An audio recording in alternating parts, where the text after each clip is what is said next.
Swadika, and thank you for joining us for the midday edition of NBT World Brief right here on NBT and NBT World. You're with me, CRACKDOWN. Now, with less than 20 days remaining before the election day, political parties are intensifying their ground campaigns across the country as party leaders fan out to key provinces to rally support for their candidates. Prime Minister and Interior Minister Anutin Chanvirakul, as Phum Chai Thai party leader, took leave from official duties to campaign in Nakhon Phanom province, marking his first election campaign visit to the northeast. Prime Minister Anutin visited several districts to support all four Phum Chai Thai MP candidates. At a rally in Naga, the Phum Chai Thai party leader defended the government's border control policy to prevent illegal agricultural imports and highlighted efforts to boost rice prices through overseas trade negotiations. Prime Minister Anutin also floated an expanded Kola Krung Plus scheme to stimulate the economy.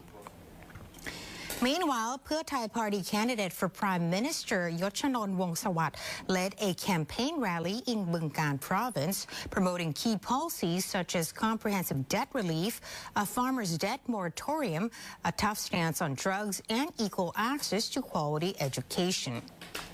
Pheu Thai leaders, including Julapan Amonwiwat, also held a lively rally in Phichit, reaffirming the party's Central Region campaign push.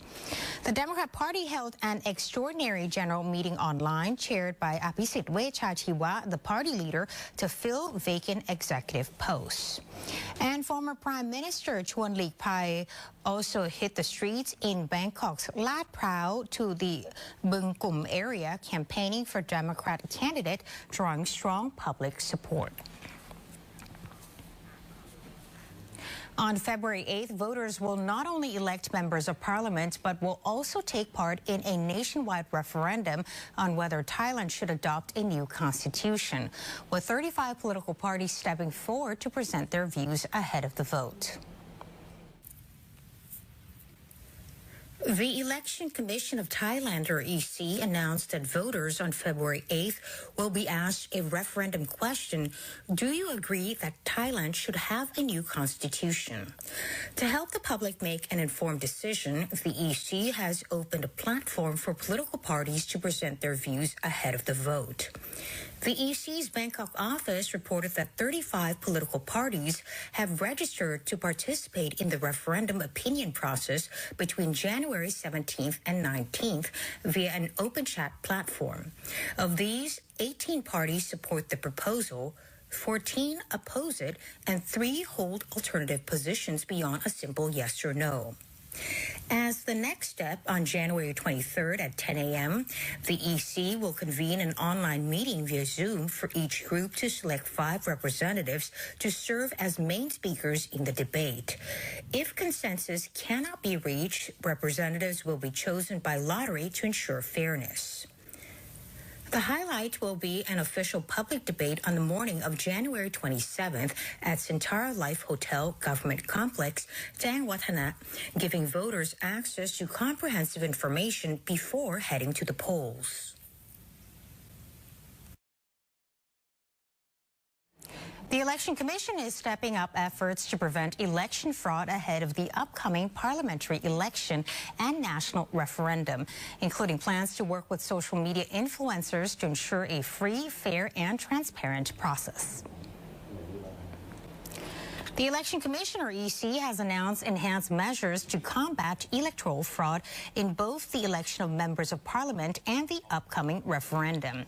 Deputy Secretary General of the Election Commission, Chanin Noilek, chaired a meeting with a subcommittee on investigation and education to set a proactive framework for preventing and suppressing election-related misconduct.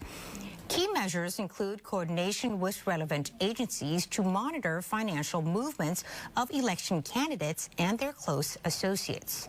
The EC will also examine telephone communication records and use CCTV footage in high-risk areas as supporting evidence when investigating suspected election law violations. In addition, the EC plans to adopt a proactive approach by inviting social media influencers as well as individuals who post information about suspected election irregularities to provide testimony and useful information to assist officials in their investigations. The Election Commission stressed that it will strictly exercise its legal authority to ensure that both the MP election and the referendum are conducted with integrity, fairness, and transparency in order to maintain the highest level of public confidence in the democratic process. The Constitutional Court has dismissed a petition seeking the removal of 2 cabinet members, ruling that the allegations did not amount to constitutional or serious ethical violations. The Constitutional Court has issued a majority ruling rejecting claims that Phumtham Wechayachai, former Deputy Prime Minister and Defense Minister, and Police Colonel Thong, former Justice Minister, unlawfully interfered in the Senate selection process. The petition was filed by the President of the Senate asking the court to determine whether the ministers' actions warranted termination of their ministerial status under the Constitution. The complaint alleged that the 2 ministers had designated alleged Senate collusion as a special case under the Department of Special Investigation, thereby interfering with the Election Commission's authority. In its ruling, the court stated there was no evidence showing interference, abuse of power, or domination of constitutional bodies. The judges also found that the actions did not breach integrity requirements or constitute a serious ethical violation under constitutional standards. After the verdict was read, Phumtham said he felt relieved and thanked the court, saying the ruling showed he had acted within the law and followed established legal procedures in response to complaints.